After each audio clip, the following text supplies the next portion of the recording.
Hey guys, it's been about 4 weeks since we began this little dino dig, so let's start to wrap things up by talking about the Land Before Time 11, Invasion of the Tiny Sauruses.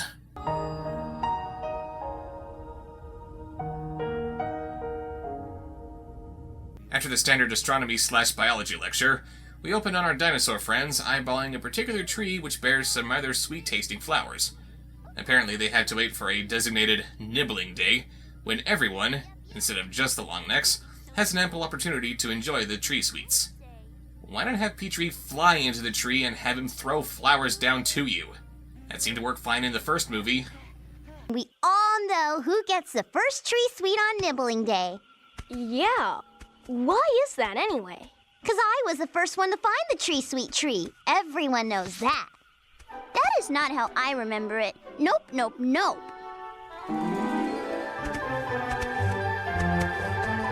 Hey guys, come look what I found!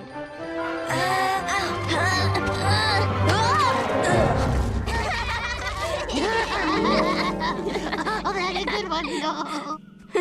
That's right! That's exactly how it happened! Yeah, I guess you're right. Littlefoot should have had the first tree sweet. He was just too little. Huh? What?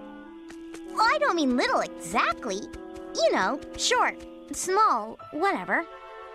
You think I'm small?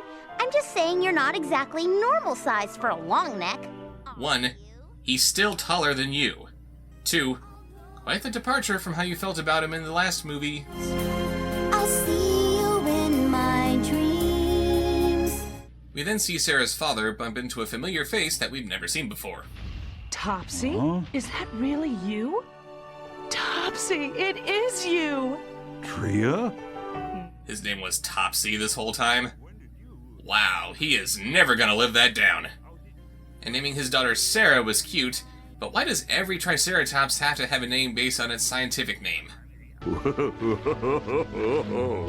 Why, Topsy, you haven't changed a bit. Still the handsomest thing with 3 horns. Dad? Is that you? Yeah, great. So why don't we get together later? Whatever you say. Good looking.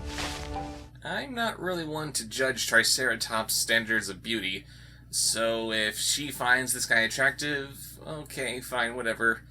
But is she really gonna fall for... And what happened to Sarah's mom, anyway? Why haven't we seen her in any of the sequels? And maybe I don't know what I'm talking about, but why isn't he showing off his little girl? I thought that single dads were supposed to be hot. Oh yeah, nothing turns a lady on like a man who knows how to change a diaper. Whew.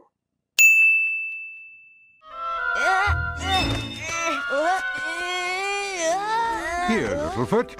Would you like a ride? What's the matter? You think I'm too small or something? Can't make it on my own? Well, you'd be right. I am small. Perhaps for now, but you'll grow. Of course you will, Littlefoot. Just think how big your dad is, and your grandfather. Yeah, you're not allowed to talk about Grandpa's size while wearing that face. But in all seriousness, now would be a perfect time to introduce what might be a plausible age for these long necks. So far, only a couple of months have gone by since the first movie, so are the retained sizes of the kids perfectly normal, or are they as stunted as Kate Hump's pups? Anyway, Littlefoot decides that he's big enough to get the tree sweets on his own. Screw fairness, my short man syndrome needs to be fixed! Almost there!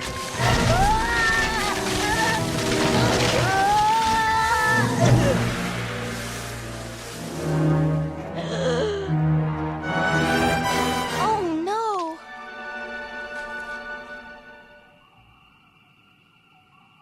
Oh.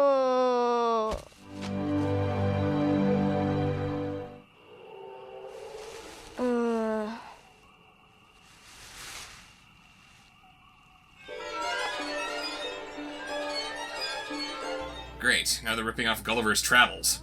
It isn't long before the rest of the valley comes upon the leafy carnage, about which no one is happy.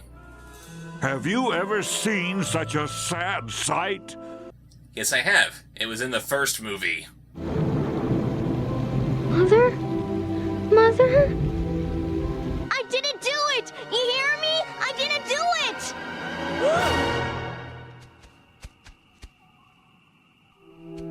Well, what do you have to say for yourself, huh?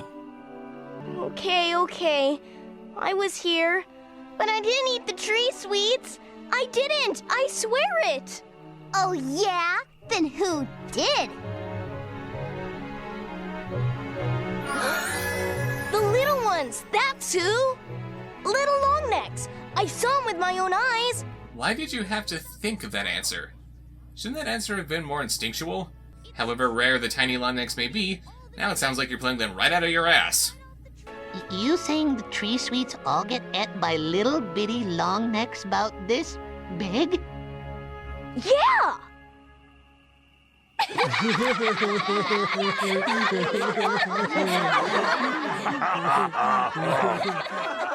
Oh, he's telling the truth. Look, those bite marks were made by something really small. Again, I find myself amazed at Topsy's grasp of the world around him.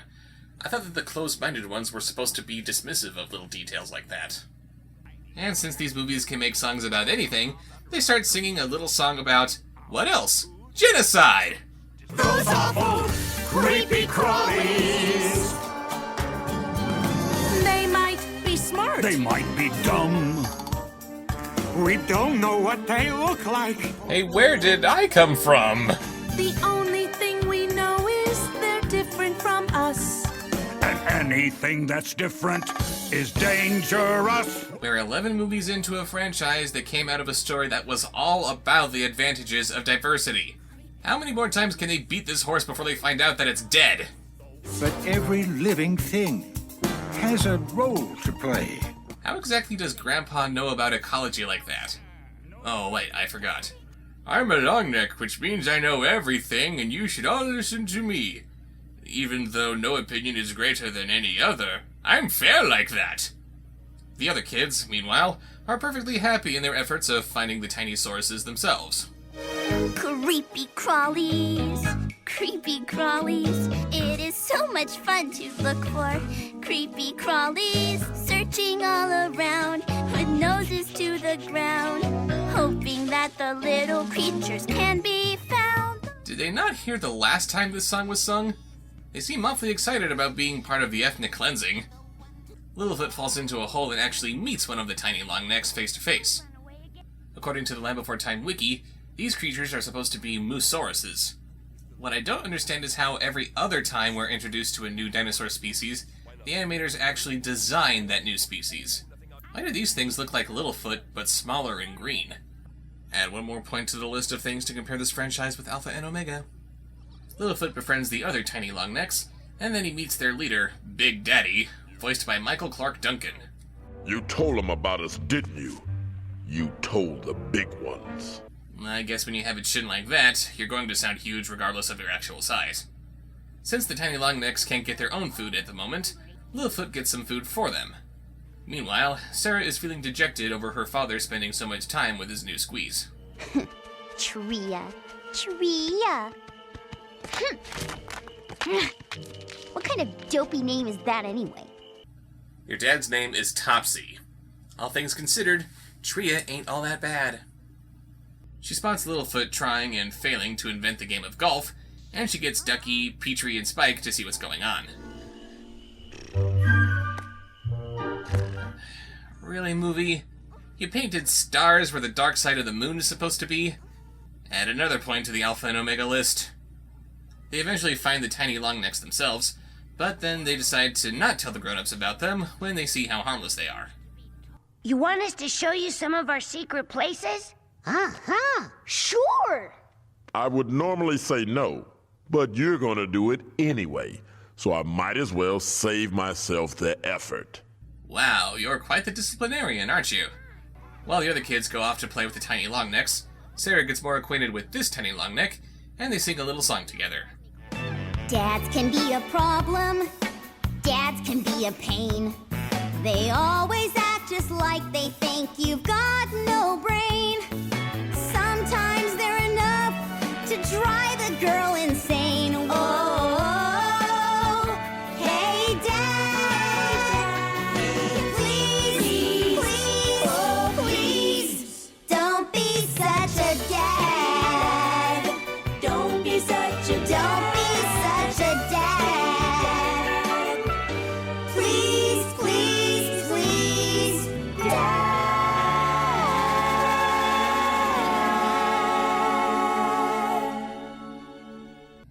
you kidding? You are such a daddy's girl. Daddy. I know my dad wants the best for me, but sometimes I think he worries about me too much. I wish he had someone else to worry about. And with 2 lines of dialogue, you've rendered that whole song completely useless. Don't believe me? Check it out. So your dad's pretty grumpy too, huh? Yeah, he really drives me crazy sometimes. He can't take a joke for one thing. Neither can mine. No sense of humor at all. It's funny, though. He always gets the craziest when he thinks I'm in trouble. I know my dad wants the best for me, but sometimes I think he worries about me too much. I wish he had someone else to worry about. Taking out an entire song should not be that seamless. Speaking of Daddy Topsy, he keeps them from visiting their little friends the following night, and when the tiny longnecks go out to try to find them, Topsy stumbles upon them too.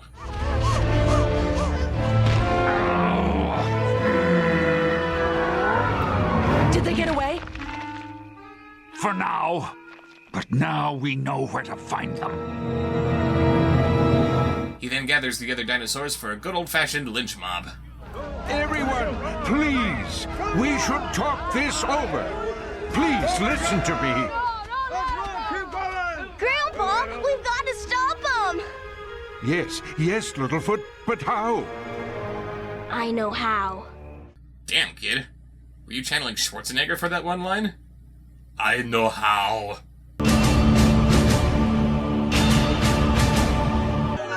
Right there. That's the place. Please, listen to me! I know how we can stop them. I'll just keep on pleading with them in the highest, most nasally voice I can muster. Stop, please! You're making a big mistake! I'm the one who took all the tree sweets off the tree sweet tree. I didn't mean to. The tiny longnecks ate the tree sweets, but they wouldn't have if I hadn't knocked them all off the tree. I was gonna tell the truth, but when I saw how mad everybody was, I got scared. So I blamed everything on the tiny longnecks. Anyway, I know now that they're nice. They're really nice. And I'm sorry. Well, I suggest we all just go home and leave these little creatures in peace. But we're all riled up for blood. I know. Let's string up Littlefoot. Good idea. Ah! So they all go home, but the tiny longnecks' home gets caved in anyway. These Earthshakes really love coming in when the plot demands them to, don't they?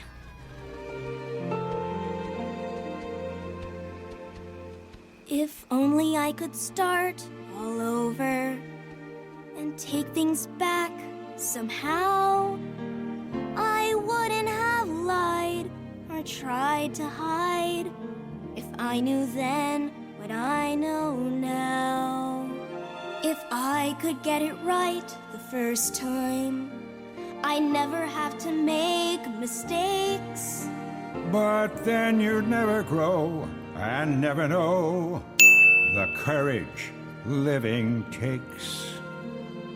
If only you remember to think with your heart, why then you'll never have to say if only. I'll never have to say if only. I'll never have to say if only again. Well, that's just wrong. He lied about it because he was afraid of the consequences of his actions. He was thinking with his heart. Hey, wait a minute. Where did Spike's Spiketail go? I guess living with big mouths might give him something of an identity crisis, but I didn't think it would manifest into him literally losing his spiketailness. Hi, guys. Are you really that mad at me? So is that it? You guys won't even talk to me? You hear somebody? Me no hear nobody. I did not hear nobody either. Fine. We'll always be your friends.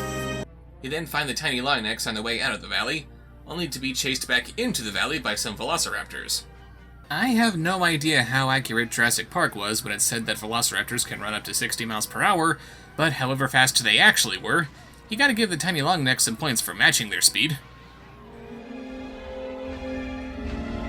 So the sharp teeth can come out of the same cave-in that trapped the tiny sauruses? Yeah, that makes sense.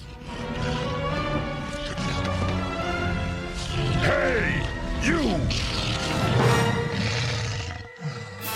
Why don't you pick on somebody your own size?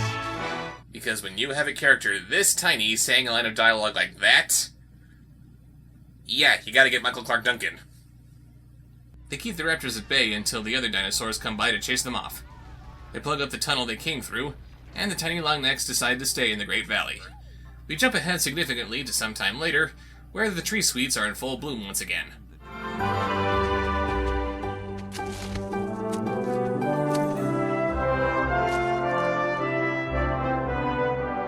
Did you see, Grandpa? I could reach. I'm bigger now. While we don't know how much time has passed between this blooming of the tree sweets and the last one, at least Littlefoot is apparently a little bigger now. Can we say the same thing about the wolf pups who are due to experience their second winter now? I don't think so. Then the movie closes with Michael Clark Duncan singing a reprise of the Creepy Crawly song that didn't make it into the movie itself. Stupid stompers, clumsy clumpers, eating all the tree stars with their giant chompers. They're always everywhere, their noses in the air. And if they squish and squash us flat, They just don't care. Those stupid stompers. What's the point of that? It's like having Mr. White Christmas in the Year Without a Santa Claus, but tossing in the Mr. Heat Blister song over those credits. Why? And now that we've finished Land Before Time 11, let's talk about...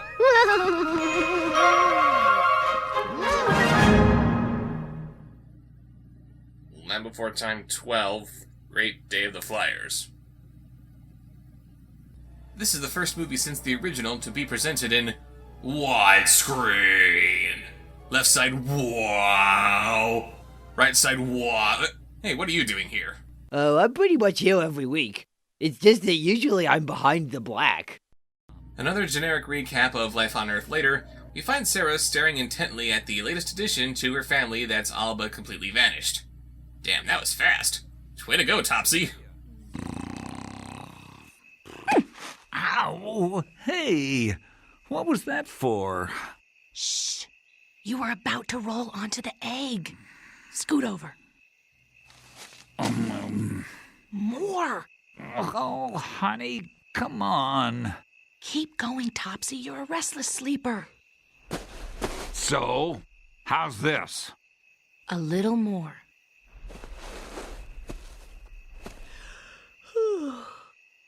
Just a little bit more.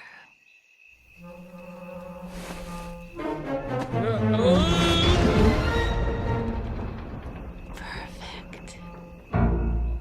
Wow. I never thought I could hate an otherwise perfectly likable character that quickly. Sarah goes off to look for her friends, who are watching Petrie practice for the Great Day of the Flyers. The idea is for young flyers to learn how to fly in a group, but Petrie can't seem to get a grasp on it. After collecting him from his latest crash, they meet a... Sorry. Did I scare you? I have that effect on folks sometimes. Oh my god, it's a Woody Allosaurus. Actually, his name is Guido, which does not fit the Woody Allen characterization they gave him at all. These movies have a tendency of naming their new characters after the scientific names of their species, but since this guy is a Microraptor Gui, why not just call him Mike? Sure, it's not very Woody Allen-y, but it sure would fit a lot better than Guido. Anyway, Guido here apparently doesn't have any friends or family, and he can't even remember how he got in the Great Valley in the first place. I'm the only one like me I've ever seen. Oh, I believe it. Yep. One of a kind. I used to love to be one of a kind. But it's too late to be the special one. 'Cause now that there's two, Dad doesn't notice one thing that I say or do. Doesn't he know? Can't he see? The best three Fairy horn in the valley is me. You know, I really wouldn't mind if I could go back to being one of a kind. When were you ever one of a kind? What happened to all of your sisters? Did your dad just get sick of having so many kids one day and you drew the long straw? And why are they treating Guido's feathers as if they're some kind of new evolutionary trait? Feathered birds have been around since the 4th movie. They try to figure out what Guido is so they can put him in an appropriate herd. Why not put him in with the Tinysaurus's? Oh yeah, because they had their movie. They don't exist anymore. We also get this scene where he tries to eat some leaves, but it doesn't go as well as planned.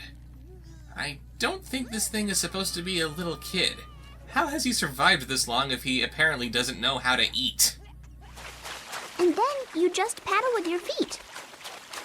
Yeah. It is simple. Ugh, I gotta tell you, I have a real problem with swimming where I drink. It just doesn't seem right. Are you sure this water's sanitary?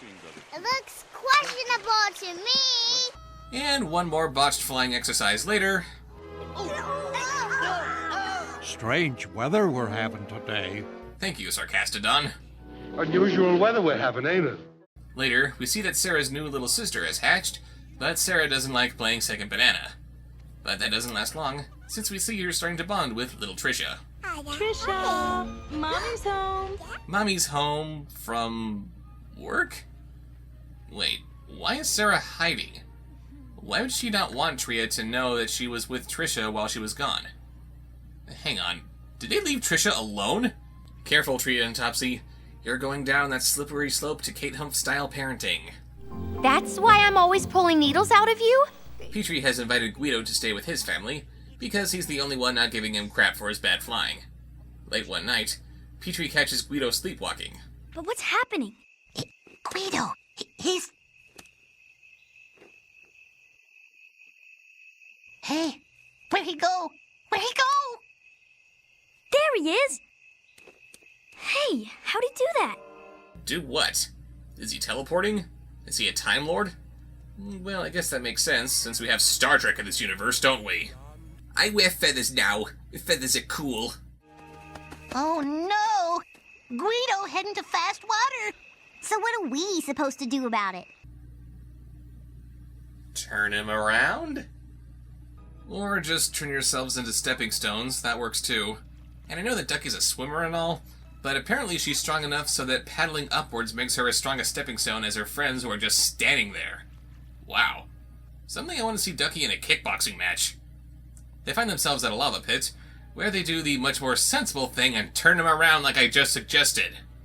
But then when he comes up to a cliff, they try throwing together a makeshift bridge for him to walk across. Why aren't they just turning him around again? Why are they relying on pure luck and coincidence to save their friend? Oh, Guido! No, turn around! You know, maybe there's a reason why Guido is the only one of his kind left. Evolution took one look at his species and said, yeah, why don't we just forget this ever happened, okay? But it's alright, since he's apparently a flyer himself. He glides into a Spaceman Spiff comic, I mean The Mysterious Beyond, where they get into even more trouble. Incoming, Guido!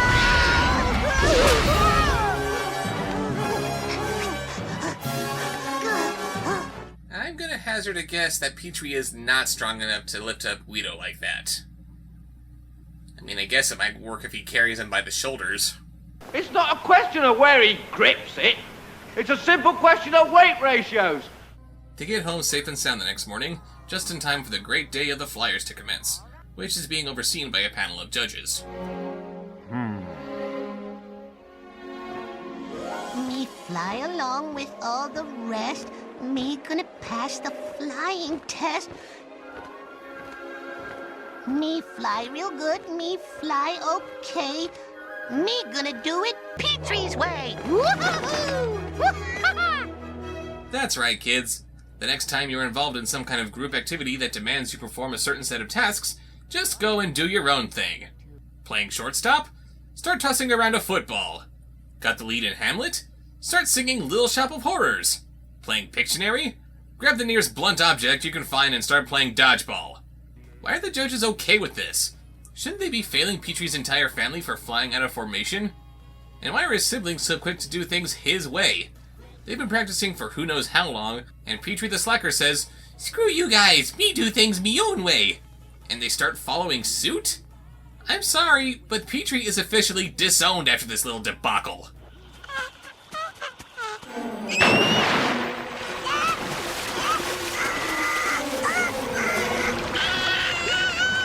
It's okay, Trisha's going her own way. That's what matters, right?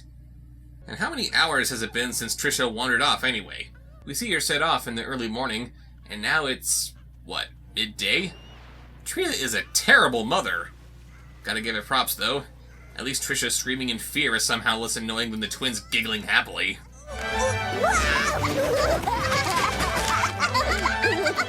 Thankfully, Guido, Petrie, and his siblings swoop in to save the day. Trisha! Oh, she's safe. No thanks to you, Mother of the Year. Great job, Petrie. And, Guido, is it? Thank you. Well, and thank you very much, big guy.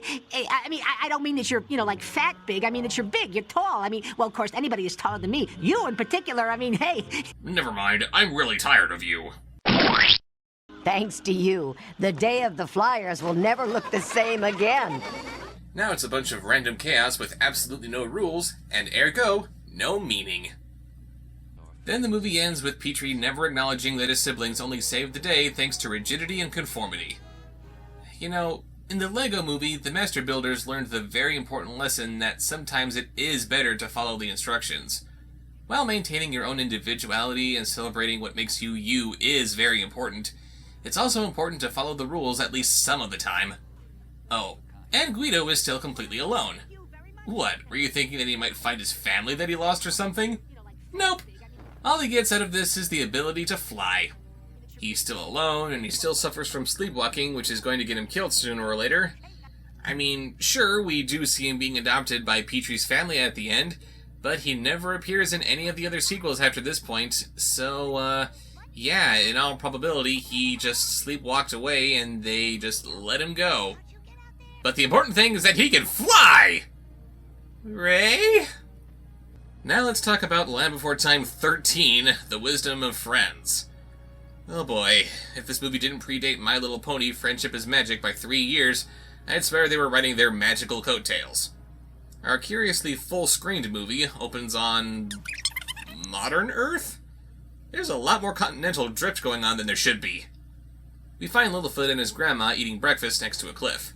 Yeesh, how many bottomless ravines does this valley have?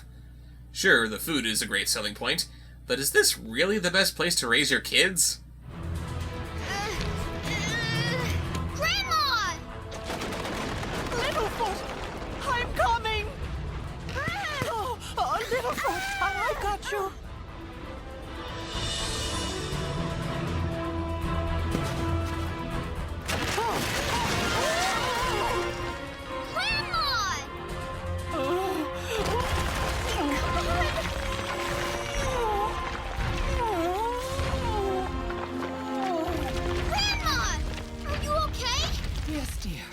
I think so. Okay. Littlefoot needs his grandmother in his life. She's the only mother figure that he has. I don't want her to die. Nobody wants her to die. So then what is the point of putting her in a situation that can only result in her death? And then somehow make her survive with absolutely no reason for her to not die. I mean, there's the plot convenience fairy, and then there's what the hell are you doing? Later, Grandma tells Littlefoot that they'll all be okay so long as they remember certain rules to live by, or wisdoms as she calls them.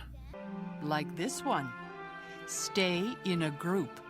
I stayed near you, so I was able to help when you got into trouble. Why don't you teach him the more obvious wisdom of stay away from cliffs? Littlefoot tells his friends about the wisdoms, and they start singing about their own rules of common sense.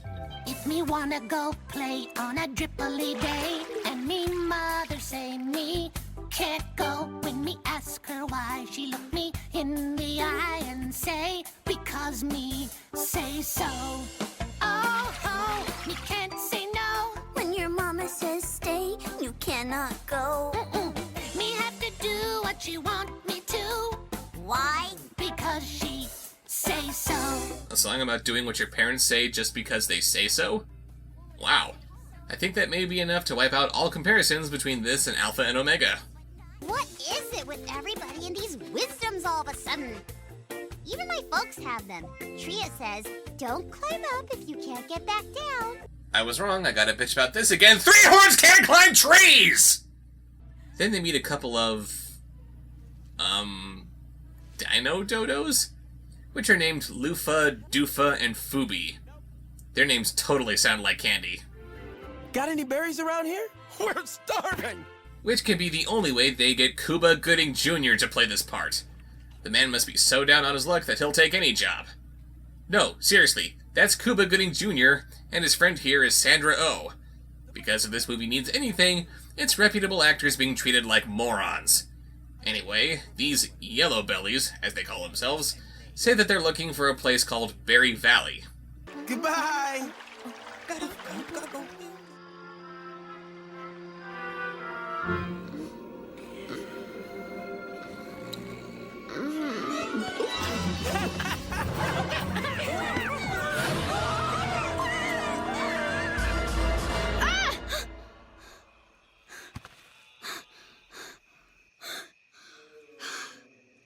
That does it. We've got to help him. Why? What is your emotional investment in these Darwinian dimwits? They make their way out of the Great Valley, and manage to cover quite a bit of ground thanks to a rock that's been coated with butter or something. Like Littlefoot's path to the Great Valley, the path to Berry Valley is littered with landmarks to mark the way, like this rock shaped like a yellow belly. Good job, Fubi. You spotted it. That's one of the wisdoms I'm going to teach you. You're gonna teach them how to recognize things that they've already pointed out? We've got to go. It's a long hike back home, all uphill, and we've only got till dark. With time being of the essence, I was wondering if Littlefoot and Company might be able to save them a bit of time by offering the Yellow Bellies one wisdom that might be some sort of one-size-fits-all answer to any problem they could have. Raven suggested that everyone needs to make their own mistakes, but I think telling these things not to be so... them might solve a bit more problems. Well, bye. Good luck. And at least stay in a group. You got it.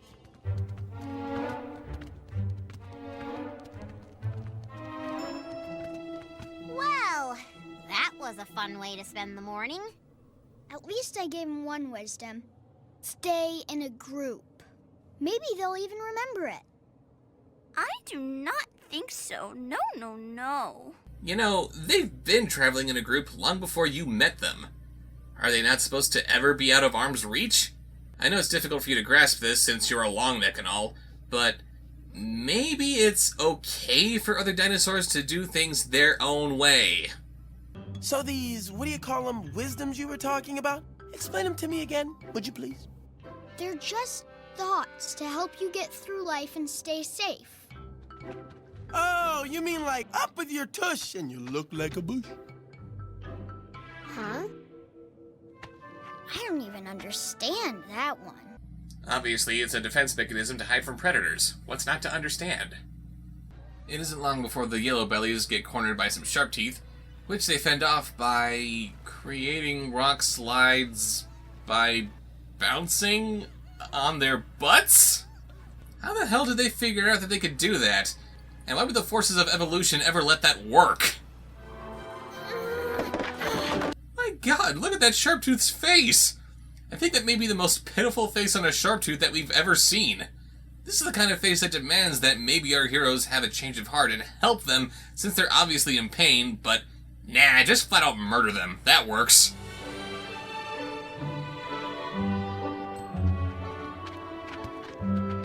Sarah, do you really think once they find their herd they can make it on their own? As opposed to what? You babysitting them for the rest of their lives? Later, they find the herd of yellow bellies that they were looking for.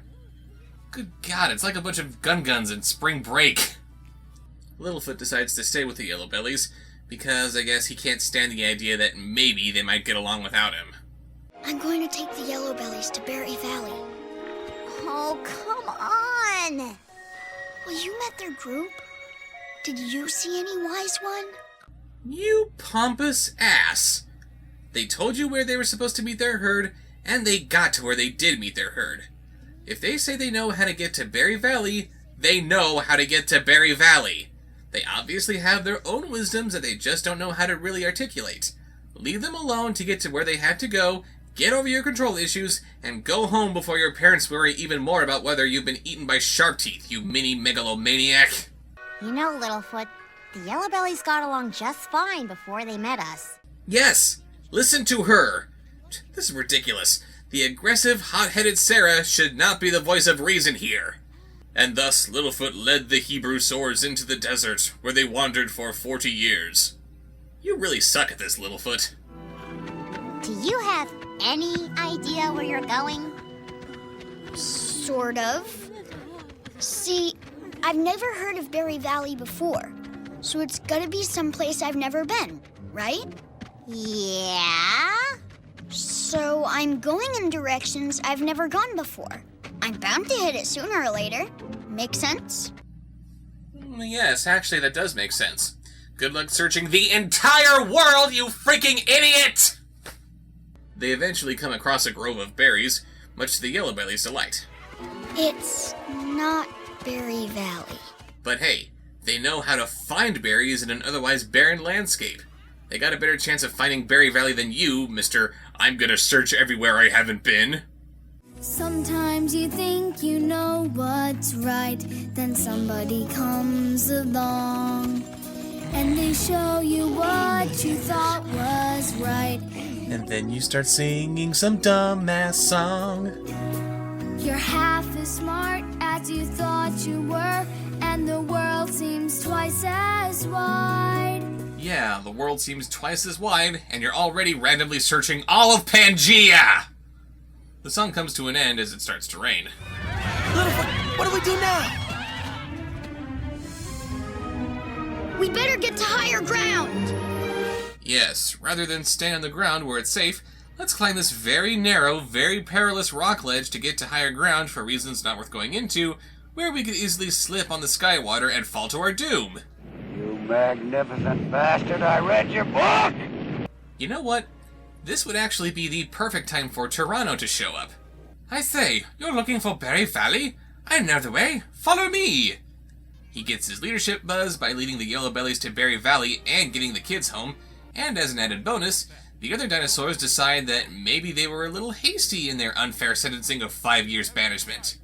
But, no, it's all about Littlefoot saving the day, isn't it?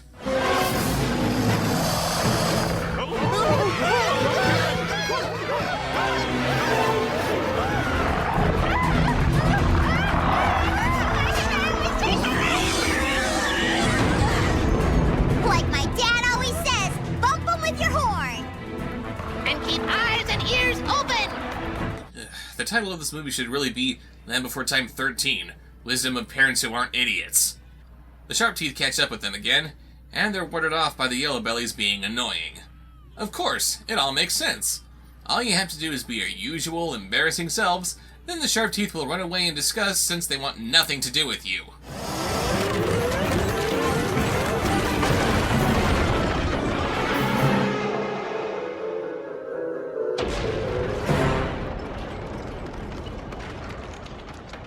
What do you know? They're still in a group. And what do you know? You now have caused more murder and mayhem than any sharp tooth that we've ever seen. It isn't long before the Yellow Bellies, who are going off of their gut feelings, find their way to Berry Valley. You found it too.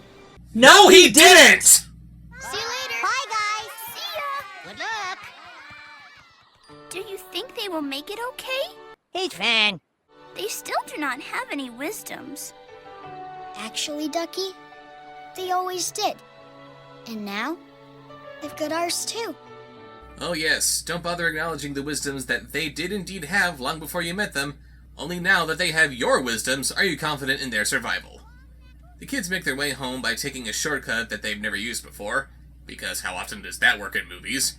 Then they bump into their parents who are looking for them. How convenient. Where have you children been? It's a long story. But we're okay. And we followed all the wisdoms. No, you're only doing the same damn things that you've been doing in every single movie so far! In their journey to Berry Valley, the young dinosaurs had discovered that wisdom came in many different forms. And they knew that more lessons lay before them as they grew in the land before time. With a closing line like that, this movie should have been the last one to ever be made. But then, considering how terrible it was, can you blame them for trying at least one more movie to get it right? Speaking of, this 14th movie puts us back in widescreen again. I guess I just forgot that in the last movie. I'm also gonna hazard a guess that the Great Valley is not in the North Pole. Weren't you guys paying attention? It's in the Middle East, which is on Mars. Hello? The land before time. We're done with numbering.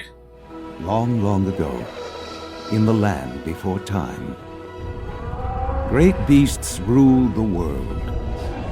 It was a place of wonder, but also filled with danger, where survival was uncertain, and families were sometimes torn apart. You're tearing me apart, Sharptooth! Seriously though, you can't talk about how perilous the world is and how some families were torn apart, and have Littlefoot's mom be the only casualty in the entire franchise. Nor can you talk about families being torn apart, then show Littlefoot being perfectly happy! Worship me, for I am your god! Then, a miraculous day came. Littlefoot and his father Bronn were reunited. Bronn wanted his son to join him, and Littlefoot wanted to be with his father, but he also didn't want to leave his home. So Littlefoot made the tough decision to stay with his grandfather, grandmother, and friends. Now each year, Littlefoot looks forward to a visit from his father, leading the great herd on their yearly migration. It's a reunion he dreams about all year long. And it will be happening today. So at least 2 years have passed between this movie and the 10th movie. I was being nice to these sequels and the lack of the kids not growing up because you might be able to say that only a handful of weeks have elapsed until the time of the big freeze, and sure, we still have no idea how long any of these dinosaurs take to reach adulthood since we can't see them in their natural state, but come on. 2 years and none of them have experienced any kind of growth? It's official. The kids have contracted Canadian wolf puppy syndrome.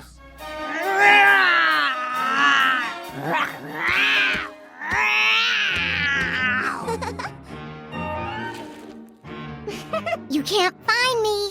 Great. Not only is Chomper back in the Great Valley with no explanation of how he got here, but we're also introduced to an Oviraptor named Ruby who wasn't even in any of the other sequels. She was introduced to us through the TV show. Maybe you want to fill us in on some of those gaps, Mr. Narrator? Speaking of otherwise pointless plot developments, Ducky and Spike are expecting a new clutch of brothers and sisters who are due to hatch soon. Yep, the time is near. Our brothers and sisters will soon be here. How? Didn't your dad disappear somewhere off screen? Oh. Hello, little guy. Awful lot of cartoony sound effects in this one. Hey! Wait! Today's the day my dad comes back. Can we go watch for him? I thought you might want to. Wow, you couldn't even try to make Grandpa sound like Kenneth Mars, could you? He goes off to meet Bronn's herd, where he meets this thing. Everybody calls me Wild Arms, though I never really figured out why. Oh, that makes so much sense now. I hate you already. When Littlefoot can't find his dad, Wild Arms here tells him that he got separated from the herd during a volcanic eruption. Not that the Great Valley isn't without its own geological disasters, But suddenly living here doesn't look so bad, does it, Daddy? He's in trouble? Grandpa! We have to help him! Will you take us back there? You know the way. You want me to take you across the Earthbreak, through the land of the Featherhead Sharptooth, along the moving water, back to the same fire mountain that I just escaped from? How foolish do you think I look? Better question. How foolish is Littlefoot when he could easily ask one of the other Longnecks to take him? Maybe this would be a good time to build up his relationship with Shorty?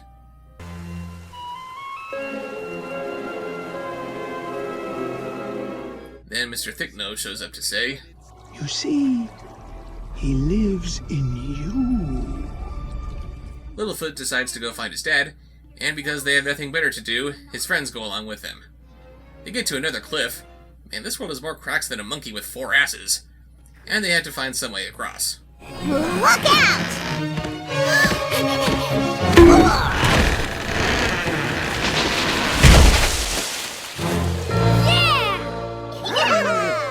Thanks for the padding, movie. It's not like they could have just found a tree that was already knocked over so they could just go on their merry way. Now what? I guess we go there. But that's the land of the Featherhead Sharpteeth. They had to make the distinction of feather-headed Sharptooth because...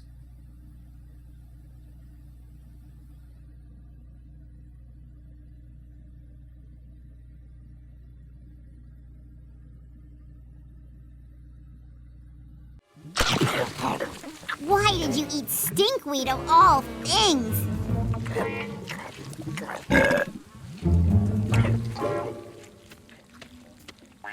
Spike, you are my friend. My very special friend. And we all like you very much. No, for the love of... Do we really need a song to tell Spike to stop eating? Just jump ahead to the part where they figure out they can use the stinkweed as a means of camouflage so we can move on. Actually, what's really funny about this is if this were on Nickelodeon, they'd have changed it from stinkweed to dino poo without making any other changes. Hot and stinky! Hey! Stop that! Hot and stinky! Ew! Get back, everyone!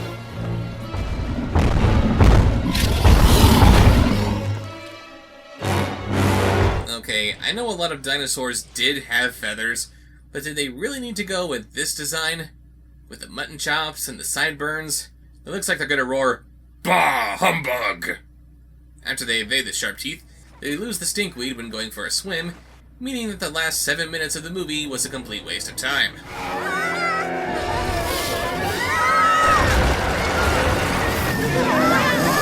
Decrease the surplus population!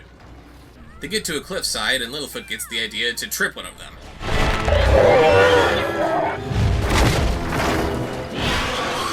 other one is coming! Let him come.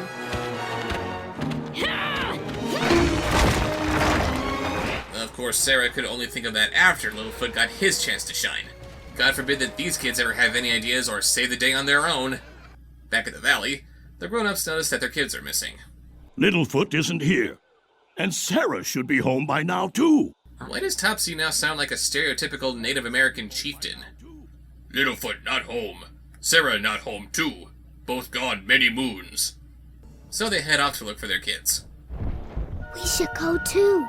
Yes, but let's not let them know we're going to. Why?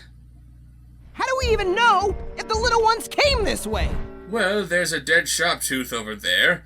The body count my grandson leaves in his wake is astronomical. Chopper? Ruby? I don't know what you mean. We're not here. It's okay. Come on out. Chopper, can you smell if Littlefoot and the others went this way? Uh-huh. Because Chomper knows Littlefoot's scent better than his grandpa knows it? We jump back to the kids as they survey the area. Can I see Littlefoot? Spike? I don't know if you should come up here. It's gonna break, they're gonna fall and cut their travel time in half because they're on a rock toboggan just like in the last movie. I'd say these filmmakers were running out of ideas, but it's still better than repeating the sledding thing twice like in Alpha and Omega's first sequels.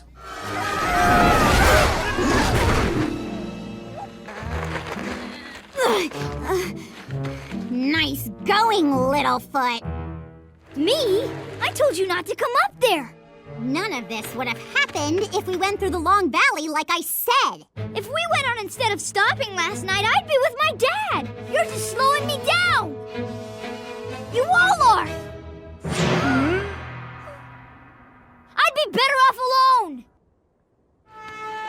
Who needs friends to slow you down? Wasting our time with too much talking. Oh, shut up, Littlefoot. 10 minutes into your being alone, you're just gonna start singing about how boring it is or how you're not really alone. After they part ways, a sandstorm billows up and Littlefoot finds shelter in a nearby cave. He meets a flyer named Etta, voiced by Reba McEntire, so of course she has to be a green-eyed redhead. Y'all. And sadly, I have this feeling that she's not gonna sing in this movie just like Bernadette Peters didn't in the 10th movie. Ugh, these cartoon sound effects are really pissing me off. Are we supposed to not feel like this is a dangerous situation? His friends have survived their little brush with Sandy Death, and Petrie even makes some new friends. Nice ditters. Nice ditters.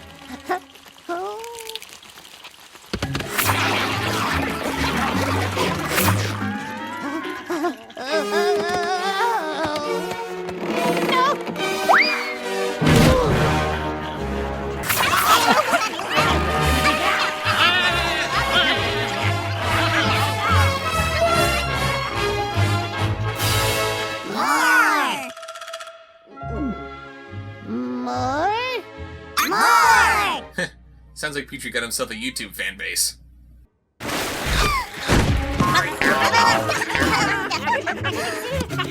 Big dinner for leader. Get leader. Leader. Leader. Leader. Here come leader.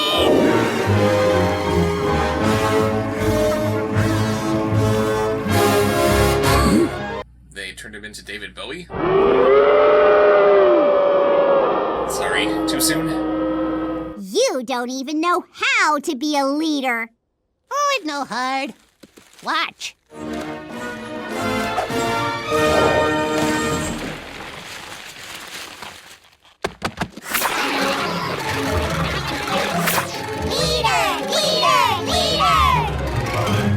Huh? I wish Littlefoot could see this. This would really put him in his place. Unfortunately, they have to continue on their way, which means that Petrie has to ditch his little proto-minions. For those not keeping track at home, that whole scene was about 7 minutes of screen time. And what was accomplished as a result? Nothing! Absolutely nothing! Well, to be fair, Ducky did learn that Petrie might have a valid opinion about something, so I guess there's that. What do you think we should do? I just told you. I mean Petrie. Stupid! You're so stupid! Yeah, alright, the whole thing was still pretty stupid. Back with Littlefoot, Etta tells him that she saw what happened to Braun. Someone fell. I think it was Wild Arms. Your father went back and saved him.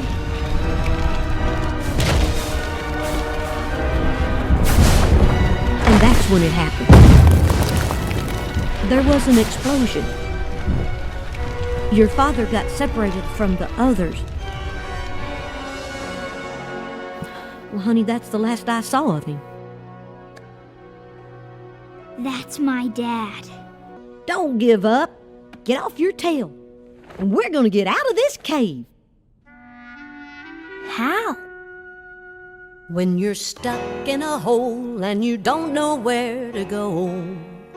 When it's too dark for you to tell your tale from your toe. You wonder... Well, okay then. But it still doesn't make up for wasting Bernadette Peters.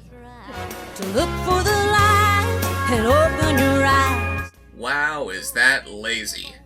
Shouldn't we be seeing a bunch of faces in those crystals? Meanwhile, that mirror Etta is really impressive since they actually drew it instead of just flipping the image. What are you doing here, animators? We go back to the other kids who run into another, non-feather-headed Sharptooth, again making me wonder what was even the point of making them feather-headed at all. And how the hell do you take a Sharptooth with frickin' devil horns and make him look this silly? I'm a Sharptooth! I'm gonna eat ya! Littlefoot, meanwhile, has found the river that should lead them to Bronze Valley. It's under the ground! That's why we couldn't find it before. And why didn't Wild Arms just tell you that in the first place? Oh yeah, right. Because he's an idiot! He and his friends get together and follow the water, but oh no! There's a waterfall ahead! Falling water! Oh no! We're gonna fall to our death! Or just be perfectly fine as if nothing happened. What was even the point of that?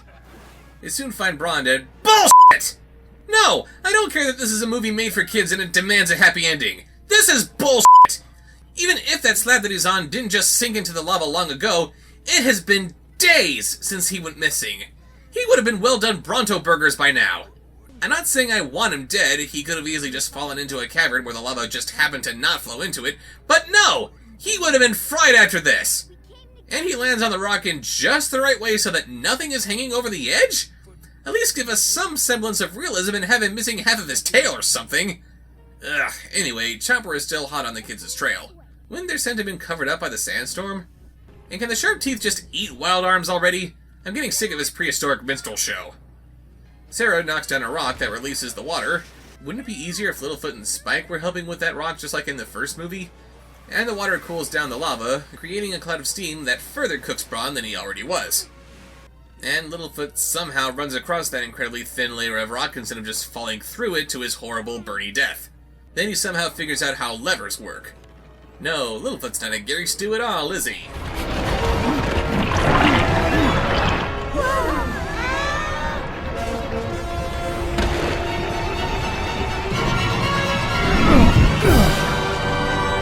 You mean he could have leapt over that ravine this whole time? Why didn't you just do that as you were falling in the first place? So everyone is safe and happy as Littlefoot, his friends, and their respective families go back to the Great Valley. Littlefoot had found his father. And he found something else, too. Something he wasn't looking for. The realization that he and his friends would always be together to the end of their days in the land before time. Really? That was what we were supposed to take away from all of this? That he'd always have his little posse? I can't help but think that I've heard that somewhere before. Oh yeah, we already got that from the first movie! The whole reason I began reviewing these sequels was to evaluate the claim that Alpha and Omega is becoming the new Land Before Time, and to see how fair that assertion really is. So now that we've seen all of the Land Before Time sequels, how do they hold up? On the whole, these movies were pretty bad. They're unnecessary, their tone isn't anywhere close to the original, they don't really know what to do with a lot of their characters. Littlefoot in particular got really annoying with his hero complex. You're constantly wondering how these kids continue to not get killed on a regular basis. The quality of the songs is really inconsistent, and a lot of them are just a waste of time. Quite the accomplishment for a movie that's happening before time was ever a thing. But on the other hand, the animation got better in the later sequels, the occasional hiccups notwithstanding. I don't remember ever seeing the same backgrounds twice. There were almost no references to modern-day elements. The storylines weren't too outside the realm of plausibility. They had enough material to fill out an actual movie instead of just keeping things down to under 44 minutes. And there definitely were some genuinely touching moments. I also have to give these movies some props for introducing new dinosaur species in every movie. Whenever they needed a new character, they took the time to research what kind of animal that character could be, and they actually designed it from the ground up. So while these sequels are hardly perfect, it is not fair to say that Alpha and Omega is becoming the new Land Before Time, because that is a far greater insult to the Land Before Time than anything I've said in these reviews.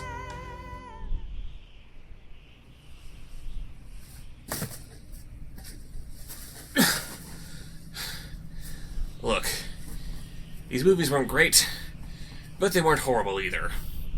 If there's a lesson that can be taken away from this that can be applied to Alpha and Omega or any franchise, that lesson is know when to quit. See you later. No!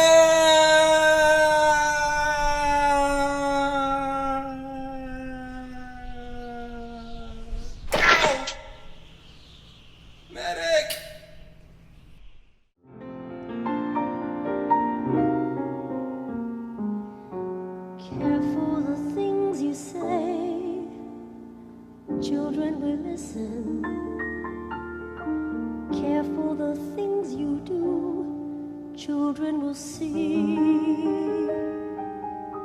and learn. Children may not obey, but children will listen. Children will look to you for which way to turn, to learn what to be. Careful before you say, listen to me. Children will listen. Careful the wish you make. Wishes are children. Careful the path they take. Wishes come true, not free.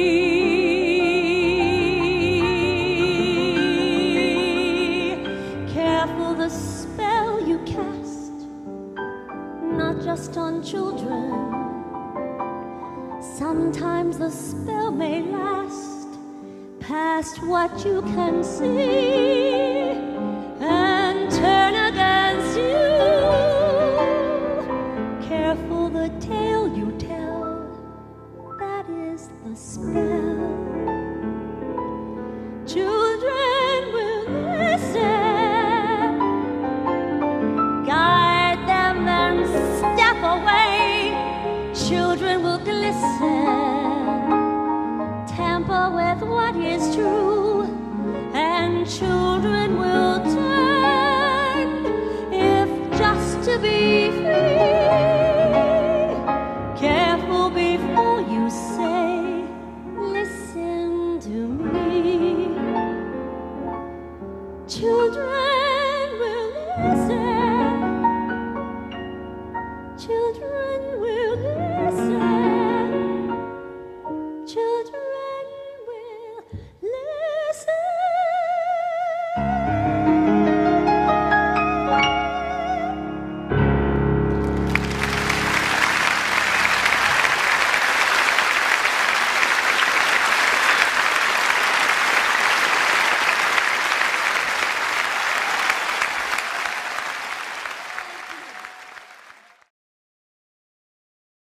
I know how.